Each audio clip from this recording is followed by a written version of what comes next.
ما يقدروش يقولوا الحقيقة باللي الجزائر تدافع عن الصحراء الغربية خوفا من الصحراء الشرقية. القضية الصحراوية هي قضية مصيرية بالنسبة للجزائر، حبيت ولا كرهت. وباش نكونوا صرحاء، ملف الصحراء الغربية بالنسبة لنا أولى من فلسطين. تبون تنازل عن القضية الصحراوية. كي نتفكر هاد الحوايج انا اقسم بالله طلع لي واحد السخانه يا دين الرب، ضيعتوا البلاد. تبون ضيع البلاد، تبون باع الجزائر، تبون جاي معول على خلاها. عيط له واسي لافروف، هاو كيفاه تستقبل بوريطه وتقول له كذا كذا. لافروف قال له نعم شني، وانت واش قودك نستقبل لافروف ولا نستقبل بوريطه؟ انت واش دخلك؟ ولكن الصراحه والحقيقه اننا خسرنا القضيه الصحراويه خساره فادحه. المغرب انتصر انتصار عظيم في القضية الصحراوية. انتهى. اوكي، ولكل حادث حديث، لأنه الآن رانا في فم السبع.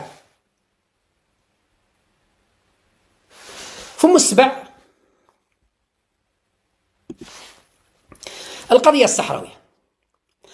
الصحراوية جبهة البوليزاريو تهدد بمقاطعة، مثل ما نقول جبهة البوليزاريو تعلن أنها لن تشارك في أي عملية سياسية إذا لم تسحب واشنطن مقترحاتها بشأن الصحراء الغربية المحتلة. أوكي، نفس الخبر البوليزاريو تؤكد أنها لن تشارك في أي عملية سياسية أو مفاوضات على أساس محتوى مشروع القرار الأممي المقدم لمجلس الأمن.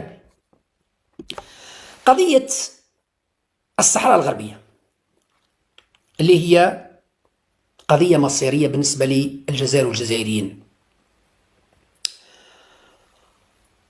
وفي آخر بث مباشر أو نظن ما قبل الأخير جاوبت على سؤال للكثير من الشباب، أرفع سروالك يا با، وجماعة تيك توك اللي يسألوا يقول لك واش دخلنا في قسم الصحراء الغربية يا أخو، واش دخلنا في الصحراء الغربية؟ قلت لهم يا المنتنين يا المخنانين يا المصنانين، القضية الصحراوية هي قضية مصيرية بالنسبة للجزائر، حبيت ولا كرهت. لأنه في 1963 الحسن الثاني رحمه الله احتل أجزاء من الأراضي الجزائرية، وفي 76 ما يسمى بالمسيرة الخضراء هدد باحتلال تندوف. وبومدين رحمه الله برحمته الواسعة قال باللي راني نوصل لتندوف ونشرب تاي في تندوف وبشار. بومدين الله يرحمه قال له إذا شرب التاي في تندوف ولا بشار نحفف شلاغمي ونعطيهم لك تحطهم نعناع. هذا التاريخ جيل أرفع سروالك يابا ما يعرفوش. لهذا السبب اللي بالنسبة ليه هو احنا واش دخلنا في الصحراويين الصحراء الغربية يروحوا يحاربوا دب راسهم. أنا كنت واضح وصريح، وما قاله السعيد بن زديرة لا يستطيع أن يقول أي طحان رخيص داخل الوطن ولا طحان رخيص خارج الوطن. أتحدى أي طحان رخيص يقولوا اللي خارج الوطن خونة وعملاء. اللي خارج الوطن النشطاء هذو اللي دملوكه ولا رقاصة عيون ولا ثعبان الأقرع ولا هذو خونة، أو الشيطان الرجيم أنور مالك، هذو خونة بايعين الماتش للمروك. إذا ما يقدروش يقولوا باللي هاو السبب الحقيقي اللي من أجله السياسة الخارجية الجزائرية تركز على القضية الصحراوية، ما يقدروش يقولوه لأنه يضر بمصالحهم. هذا بالنسبة للنشطاء اللي في الخارج اللي يقدروا يهضروا خوافين طحاحنا مرخص خونة ما يقدروش يقولوا. اللي في الداخل جبناء ما يقدروش يقولوا لأنهم ينتظروا الإيعاز أو ينتظروا المهماز أو ينتظروا الكف. واللي يقدروا يهضروا ممنوعين من الهضرة. كاين بعض الشرفاء الأحرار سياسيين وإعلاميين وأدباء وكتاب ممنوعين من الهضرة، هذوك ما نقدرش نلوموهم، ما يقدرش يهضر. لكن اللي مسموح لهم بالهضرة ومسموح لهم بالتكعرير وبالآخر طحاحنا ما يقدروش يهضروا، ما يقدروش يقولوا الحقيقة باللي الجزائر تدافع عن الصحراء الغربية خوفا من الصحراء الشرقية. نحن ندافع عن الصحراء الغربية لأسباب عديدة. من أهم الأسباب هو حماية الصحراء الشرقية، لأنه في 1963 حبوا يطمعونا في أراضينا الجزائرية المستقلة، وفي 76 طمعونا في أراضينا في قضية مقالة 1 ومقالة 2. اقرأوا التاريخ، أنه المغاربة صدمونا البشار وتندوف، صدموا حبوا يستوليوا على أراضي. إذن لو نقولوا لهم روحوا دوا الصحراء الغربية بينكم وبينهم يحقروهم ويأكلوهم كالذئابة، يولوا طامعين في الصحراء الشرقية، يدوهم على الصحراء الغربية وعينهم على الصحراء الشرقية. لهذا السبب اللي احنا رانا نقول لكم بلي القضية الصحراوية قضية مصيرية. هواري بومدين رحمه الله من 1975 وهو يعتمد اعتماد كلي في سياسته الخارجية على الدفاع على الصحراويين. يعني أهم ملف في السياسة الخارجية الجزائرية هو ملف الصحراء الغربية. وباش نكونوا صراحة، ملف الصحراء الغربية بالنسبة لنا أولى من فلسطين. نعم أولى، لأن فلسطين قضية مصيرية للأمة العربية والأمة الإسلامية. قضية فلسطين قضية مصيرية للأمة الإسلامية والعربية، لأنها قضية عادلة، وقضية حتى للشعوب المتحررة، سواء في الشيلي أو في نيكاراغوا أو في الهندوراس أو في الفلبين. أي شعب الحمد لله عانى من الاستعمار والاحتلال يقف مع الشعب الفلسطيني، لأنه يشوف أنه شعب مضطهد.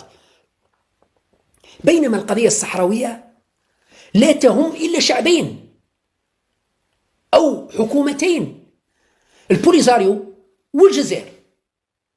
نعم، لهذا السبب احنا متشبثين بقضية الصحراء الغربية منذ 1975. أهم ملف في السياسة الخارجية الجزائرية منذ 1975 هو ملف الصحراء الغربية. من 2020 الدولة الجزائرية تخلت عن الملف الصحراوي، هذه الحقيقة بصراحة. تبون تنازل عن القضية الصحراوية. في الظاهر نحن مع القضية الصحراوية وكذا وكذا وكذا وكذا، لكن في الواقع وفي الحقيقة الجزائر فشلت فشلا ذريعا، وخسرت خسارة كبيرة كبيرة كبيرة في الملف الصحراوي. الاستثمار العظيم الذي استثمره المرحوم بومدين، المرحوم الشاذلي، الرئيس زروال ربي يطول في عمره، وبوتفليقة وغيره، ضيعوا تبون في رمشة عين. نعم للأسف الشديد، هذه الحقيقة. الجزائر خسرت الملف الصحراوي في أمرين اثنين خارج الشق السياسي. القضية الصحراوية لحد الآن مطروحة في الأمم المتحدة ونقاشات وكذا، لم يتم الفصل فيها، ولكننا خسرنا. لازم نعترف، خسرنا القضية الصحراوية في الشقين اثنين. ما هما الشقين؟ الشق الأول هو الشق الاستخباراتي، خسرنا استخباراتيا في القضية الصحراوية 100%، خسرناها راحت. الشق الثاني اللي هو الشق الإعلامي، إعلاميا خسرنا القضية الصحراوية نهائيا راحت. لماذا؟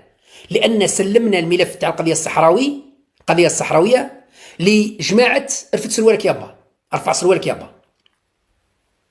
لأنه زريبة الإعلام اللي تسيروا فيها جماعة تيت 106 ما يعرفوش قيمة الرجلة وما يعرفوش قيمة الصحراء الغربية. كي يجي يناقش القضية الصحراوية يناقشها من باب تيزانة، مش من باب الشلاغم. اللي يناقش لك القضية الصحراوية هو مش قادر يربي شلاغمه ومش قادر يحمي المؤخرات تاعو. كيفاش يحمي لك القضية الصحراوية؟ هو ترمتو مش قادر يحميها، استغفر الله ربي تعبلوا بينا، يحمي لك القضية الصحراوية؟ إذا مستحيل. إذا خسرنا في الجانب الإعلامي وخسرنا المعركة استخباراتيا. لماذا انتصر المغرب استخباراتيا وإعلاميا؟ لماذا؟ الجواب بكل بساطة لأن المغرب فيه استقرار استخباراتي منذ 20 سنة، وبالتالي استقرار إعلامي. يعني مدير المخابرات الخارجية في المغرب المنصوري منذ 20 سنة، من 2005 وهو مدير المخابرات الخارجية. وهو مدير المخابرات الخارجية. الجن ما حركوش. إذا متحكم جيدا في الملف الصحراوي، قاريه حافظه. الحموشي مدير المخابرات الداخلية والأمن المغربي، مدير المخابرات الداخلية والأمن الوطني المغربي 20 سنة، من 2005 ولا 2004 إلى 2025 وهو مدير. استقرار تام. استقرار المؤسسات الأمنية والاستخباراتية في المغرب هو الذي أعطى قوة لمعالجة الملف الصحراوي والتحكم في خيوط اللعبة والتحكم في زمام الأمور. متحكمين على المستوى الإقليمي، الإفريقي، الأوروبي. الناس يعرفوا. يعني أنت لما تروح لأي مسؤول أمني في أي دولة أوروبية أو في أي دولة غربية، يروح ليه الحموشي، أول ما يشوفه يقول له مدير مخابرات، هلا وش راك لاباس كذا كذا كذا. يعرفوا، حافظوا، لأنه العام اللي فات تلاقى معاه، لأنه العام اللي قبله تلاقى معاه، لأنه في أمريكا، باش تكونوا يا ناس فاهمين، في أمريكا أو في أوروبا، في فرنسا، اللي يسيروا الملفات الشائكة والملفات العالقة راه ماهوش وزير الخارجية أو وزير الداخلية، ماهوش روطايو هو اللي يسير الملف. كاين مدراء مركزيين اللي كاين التالي فيهم عنده 20 سنة في الملف. يعني ملف العلاقات الجزائرية الفرنسية شادوا فريق عمل على مستوى وزارة الداخلية، وفريق عمل على مستوى وزارة الخارجية، وفريق عمل على مستوى المخابرات الداخلية والمخابرات الخارجية. التالي فيهم عنده 10 سنين. يعني الملف الجزائري حافظوا. يعني فرنسا كتبعت لك سفير إلى الجزائر، معناتها راهو يعرف الكسكس كيفاش يطيبوه، يقول لك باللفت والبصلة والطماطيش وكذا على باله. ما يبعثوش واحد بالنفحة نفحت له صاحب ماكرون كان يسكر معاه ولا كان يسقهوى معاه، يبعثوا سفير. ما تصراش في الدول العريقة هذه. ما يبعثش صاحبه ولا نسيبه، قال والله هذا نسيب، هذا صاحب وليدي، هاي نبعثوا سفير في البلاصة هذه. هذا وشكون هذا يا صاحبي اللي كان الخطيفة تسربيه في القهوة، بعثوا سفير. ما يتصراش. المكلف بالملف الجزائري في فرنسا أو في إسبانيا أو في إيطاليا عنده 20 سنة هو متكلف بالملف. لما يجي وزير الخارجية مهما كان يقول لهم جيبوا لي ملف الجزائري، يجيبوه الملف. احنا عندنا في الجزائر للأسف الشديد وزير الخارجية كي يروح يدي معاه الفريق الكل، يتنحى كاع، يجيب فريق جديد. مدير المخابرات الخارجية كي يروح يتنحى وكاع الجماعة، يجي جماعة جدد. مدير الأمن الداخلي كي يروحوا كاع الجماعة، يجي فريق جدد. مدير الشرطة كي يتنحى يروحوا كاع يجي فريق جدد. هذا بالإضافة إلى أنه المدير في روحه مش معمر، ما كاش استقرار. احنا من 2020 للآن عندنا 7 مدراء مخابرات. في المغرب عندهم مدير واحد لم يتغير. المكلف بإدارة أوروبا في وزارة الخارجية الجزائرية كل عام يتبدل، الوزير اللي يجي يبدلوا. في المغرب مدير العلاقات الأوروبية أو دائرة أوروبا في المغرب هو نفسه عنده 20 سنة ما تغيرش. وزير الخارجية المغربي بوريطة عنده على الأقل الآن 10 سنوات هو وزير خارجية، يعني حافظ الملف، قاريه ثاليه. لما يروح لأي دولة في العالم يتحاور أو يتفاوض يعرفوه. يقولوا بوريطة هلا واش راك. احنا عندنا مدير مخابرات يروح يقولوا شكون انت، يقول مدير مخابرات. مدير مخابرات بصح الشهر اللي فات كان معايا واحد خد اخر، نحيناه ما عجبناش. يا ربي انتم تنحوا في المدراء ممكن تفهموا بيناتكم تعوزتي انا. يعني انت وزير او مدير يروح ليه مدير المخابرات اليوم، بعد سمانه يلقاه تبدل. وهذا المدير هضر معاه باسم الدوله العرباوي، نادي العرباوي، قبل شهرين 3 شهور يروح يتفاوض مع يقول باسم الدوله الجزائريه وكذا، وقررنا ونديروا كذا، وحنا مضينا اتفاقيات وانا نتكلم معاك باسم الدوله. رد بالك راك تهضر مع الوزير الاول كذا. بعد كان موراها بواحد السمانه يقول وراه هذاك الوزير الاول، يقول راه في الحبس. شنو هذا؟ خي بالك كان يهضر باسم الدوله. يا حسره السيد مش ضامن في روحه، هو يحاول يضمن لنا في اتفاقيات، راح تقود. هاي راح شفت اختك، انت ماكش ضامن في روحك. انت اليوم راك وزير، غدو راك في الحبس وجيت تهضر باسم الدوله. انت اليوم راك مدير مخابرات تهضر باسم الدوله وكذا، غدو راك في الحبس. كيف تقنع انت؟ كيف ومن بعد كيجيك الرئيس يقول لك راح نجيبوا مصطفى من ماليزيا ب 20 مليار؟ يا ناظر رب راسي اللي قلبوا. وش من هذا رب ماليزيا تاع سيدي ربي المهبول راح يجي يستثمر 20 مليار؟ يا ربي هذا الماليزي شكون هذا المهبول اللي راح يستثمر في الجزائر 20 مليار؟ وين راه هذا المهبول هذا؟ يسأل يقول لهم راه البراب، يقول له في الحبس، وراه طحكوت راه في الحبس، وراه العلمي راه في الحبس. يا ربي انتم دخلتوا رجال الاعمال تاعكم كاع الحبس، واللي بقاو ماهمش في الحبس هربوا في البوط يحرقوا. وجيت تهضر لي على الاستثمار في الجزائر، واش بيك انت هبلتوا؟ كون عاقل، كون عندك شويه منطق اهضر بيه. انت تهضرني اليوم باسم الدوله الجزائريه وتضرب في الطابله باسم الدوله الجزائريه، بعد سمانه نلقاك في الحبس. اذا ماكش في الحبس ممنوع من مغادره التراب الوطني، ولادك ما تقدرش تروح تشوفهم، ما تقدرش تروح تشوف ولادك. ومن بعد كتجي لي تقول استقرار المؤسسات، عادين استقرار المؤسسات اللي تهضر عليه، وين عادين هذا مش عارف هذا القفزه الاقتصاديه اللي تهضر عليها، النمو الاقتصادي والطفره الاقتصاديه، وين راها سيدي؟ اذا القضيه الصحراويه خسرناها استخباراتيا نهائيا، وخسرناها اعلاميا. اعلاميا لماذا خسرناها؟ لانه اللي يجي يهضر يقول لك والله ماني فاهم، احنا بلادنا كيفاش راه ما كانش للاسف الشديد، ما كانش بوصله الواحد يمشي عليها، ما كانش. انا نهضرك على الزريبه الداخله، اما اللي في الخارج باينين الاجنده تاعهم باينه مع المغرب 100%. راني لاقي روحي وحدي اللي قاعد انا نهضر، الحمد لله ما بدلتش من القناعات تاعي، انا مازلت، ولكن الصراحه والحقيقه اننا خسرنا القضيه الصحراويه خساره فادحه. استخباراتيا لأنه لا يوجد استقرار استخباراتي، إعلاميا لأنه لا توجد بوصلة، لا توجد إدارة، لا توجد سياسة إعلامية. من 2020 الآن ما عندناش سياسة إعلامية، فاشلين. والدليل أن وزارة الاتصال فاتوا عليها 6 ولا 7 وزراء. قداه وزير فات على وزارة الاتصال؟ قداه؟ هبداو هنا من شكون اللي كان وزير كيما جا الاخر اللي دار الانتخابات هذاك سموه بالحمر، مور بالحمر شكون اللي جا بوسليماني، من بوسليماني جا شكون العقاب بوالعقاب جا واسمه مزيان هاو جا على الاقل 5 وزراء ولا اكثر يعني على الاقل 5 وزراء بمعدل كل عام بوزير. كيف تحوس لي انت استقرار اعلامي؟ لا استقرار اعلامي ولا استقرار استخباراتي. من 2020 الآن عندنا 6 مدراء مخابرات خارجية. كما جا يا أخي كان بوزيد، راح بوزيد جا في بلاصتو شكون رملي، راح رملي جا في بلاصتو وشكون راجدي، راح راجدي جا في بلاصتو مجدوب، راح مجدوب جا في بلاصتو جبار، راح جبار جا في بلاصتو مساوي. 6 مدراء مخابرات واكثر، زيد 7 ومحفوظ بوليزاريو، 7 مدراء مخابرات في 5 سنوات.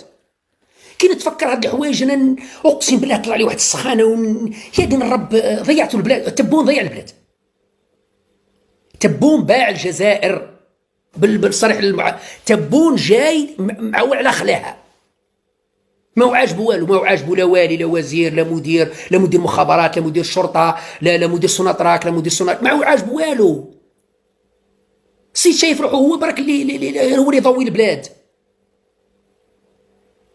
في عهد تبون خسرنا القضية الصحراوية، خسرنا القضية الفلسطينية، وخسرنا الشعب الجزائري. وانا دائما نقول له يا تبون جيشك هو شعبك، جيشك هو شعبك. اقسم بالله العلي العظيم لو غدوة نديروا انتخابات رئاسية شفافة، اذا دا تبون 1000 صوت نحفف شلاغمي قدامكم، إلا دا 1000 صوت صافية نحفف شلاغمي. ما يديش، خلاص شعبيته ما كانش. أصلا انتخابات 2024 انتخابات غير شرعية. لماذا غير شرعية؟ لأنه لحد الآن ننتظروا في نتائج التحقيق في تزوير الانتخابات أو في عدم تزويرها. عندنا 3 مترشحين راهم في الحبس بتهمة التزوير. وش معناتها كي نقولوا 3 في الحبس؟ معناتها كاين شبهة، كاين تزوير. لانه لو كان ما كانش تزوير علاه ندخلوا الناس الحبس؟ لو كان مش كانش شراء ذمم، لو كان ما كانش شراء اصوات، لو كان ما كانش تخلاط في الموتور، ما ندخلوش الناس الحبس. ما دام كاين ناس في الحبس معناتها كاين قضيه. اذا انتخابات 2014 انتخابات غير شرعيه، انتخابات مشكوك في امرها. اذا الذي يتكلم عن الشرعيه نقول له لا شرعيه ولا مشروعيه. رانا في سياسه امر واقع، في هذه السياسة، سياسة أمر واقع، خسرنا الملف الفلسطيني. خلاص باعوا القضية الفلسطينية وكراوها وسلفوها وذبحوها وشواوها وقلاوها، احنا من غايبين. الجزائر غائبة تماما على الملف الفلسطيني، غائبة تماما. من آخر لقاء ما بين الشهيد إسماعيل هنية الله يرحمه ومحمود عباس في الجزائر اللي تلاقاو في 2022 و 23، من ذاك الوقت خلاص بعدنا حتى قضية الفلسطيني ما كاينش، ما عدناش. ما شاركنا في لقاء، ما شاركنا في ندوة، ما جاو عندنا اجتماع، ما حضرنا في ندوة، ما كان والو. الجزائر ما نقولش غائبة، الجزائر مغيبة، لأنه كاين فرق ما بين غائبة ومغيبة. غائبة معناتها بمحض إرادتنا، احنا ما حبيناش نروحوا، لا، مغيبين، ما عرضوناش وقال لك اللي يجيب لا عرضه يبات بلا فراش. ما عرضوناش، ما قيموناش. إذن الجزائر مغيبة تماما عن الملف الفلسطيني. والآن الملف الصحراوي، الجزائر يصرى اللعب مورا ظهرها والدنيا نايضة وإحنا لا خبر، ما عندنا والو. ها اسمعوا شوفوا معايا. محمد علواش نحييه، قال لك عطاف هو الذي بادر بالاتصال، تقول سفارة روسيا بالجزائر، وهذه حقيقة.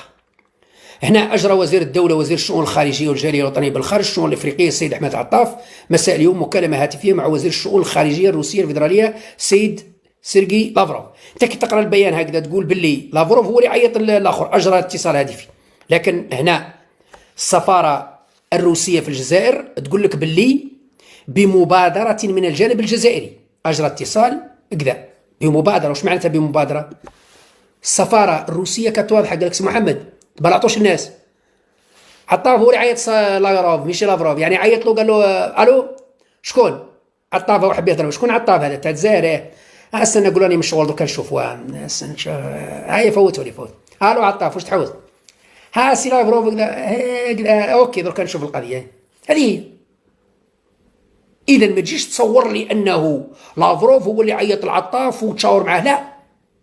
وزير الخارجيه تاعنا للاسف الشديد هو اللي عيط العطاف يقول له بجاه ربي واش راه صار، علاش استقبلت بوريطه. وعطاف لماذا اتصل بلافروف بعدما استقبل بوريطه واتفق معه خيط معه؟ عطاف زعف هاو تنوى. عيط له سي لافروف هاو كيفاه تستقبل بوريطه وتقول له كذا. لافروف قال له نعم شني وانت واش قودك نستقبل لافروف ولا نستقبل بوريطه؟ انت واش دخلك؟ هي استقبل بوريطه كش ما تساني؟ نعم واش تحوز؟ قول لي واش تحتاج انت، واش تحتاج؟ لا حبيت نسقسيك برك ما نقولكش علاش استقبلته. هاي بقى على خير. هذه هي المحادثه انه ما عندك ما دخلك نستقبل بوريطه والله بوبالا والله بوفاس، ما عندك ما دخلك. الدبلوماسيه الجزائريه في الحضيض تتكركر. نفس الشيء بالنسبه لبلجيكا. بوريطه بعد روسيا بعد ما شاف لافروف راح لبلجيكا تلاقى مع وزير الخارجيه البلجيكي وتفاهم معاه وريق له الامور وكل شيء. ومن بعد كيعاود يعيط له نفس الشيء. عطاف يتحدث هاتفيا مع نظيره البلجيكي نفس القصه. هاسي وزير الخارجيه البلجيكي واش راك؟ لاباس الحمد لله. وعلاه تستقبل في بوريطه؟ شكون بوريطه تاع المغرب؟ انت واش دخلك؟ ايوا استقبلوا انت واش دخلك؟ هذه الحقيقه. عطاف اتصل بلافروف بعدما استقبل بوريطه وحب يبين له امتعاض الجزائر وغضبها، قال له يا طي كوب عليه. هذه الحقيقه. انا تمنيت ما نقولش الكلام هذا، تمنيت انني نقول باللي عطاف كان زعفان وعيط له لافروف قال له عطاف يرحم بك ما تزعفش والله غير تسمى حشمت برك استقبلته تاع 2 دقائق في الكولوار وقلت له روح بعد. انا تمنيت من كل قلبي انه تكون هذه الحقيقه، انه بالفعل لافروف اتصل بعطاف يعني يوضح له، لكن الحقيقه لا. عطاف هو اللي اتصل بلافروف يقول له ودي عليه استقبل في بوريطه، ولافروف قال له مشي طيط وكوب عليه. زاد اتصل ببلجيكا قال له ودي عليه استقبل بوريطه، قال له واش قودك تا هيا مشي شوف طيط. اذا عطاف راهو قاعد يتجلب كما يقول لك الناس ويبهدل في روحه مع الوزراء ويقول لهم علاه تستقبلوا بوريطه. كان من المفروض يروح قبل بوريطه روسيا وبلجيكا وايطاليا وكذا ويغلق له الطريق، قال حتى ويجيكم قضيه الصحراء الغربيه ما كاش. هاي السياسة الدبلوماسية، وهاي المخابرات الخارجية خدمتها من قبل. لو عندنا استقرار في الأمن الخارجي واستقرار في الخارجية الجزائرية الدبلوماسية ما نوصلوش لهذا الحضيض، لهذا البذاءة، لهذا الدناءة، لهذا التفاهة اللي وصلناها. المغرب انتصر، المغرب انتصر انتصار عظيم في القضية الصحراوية. انتهى الآن علينا أن نحاسب المخطئين وأولهم الرئيس تبون، علينا أن نحاسب المقصرين الذين أوصلوا البلاد إلى هذا الانسداد، وأولهم تبون فشل فشلا ذريعا في إدارة ملفين أساسيين، اللي هو ملف الصحراء الغربية وملف فلسطين، فشل ذريع، بالإضافة إلى الملفات الداخلية كارثة، ولكن بالأساس في السياسة الخارجية تبون فشل فشلا ذريعا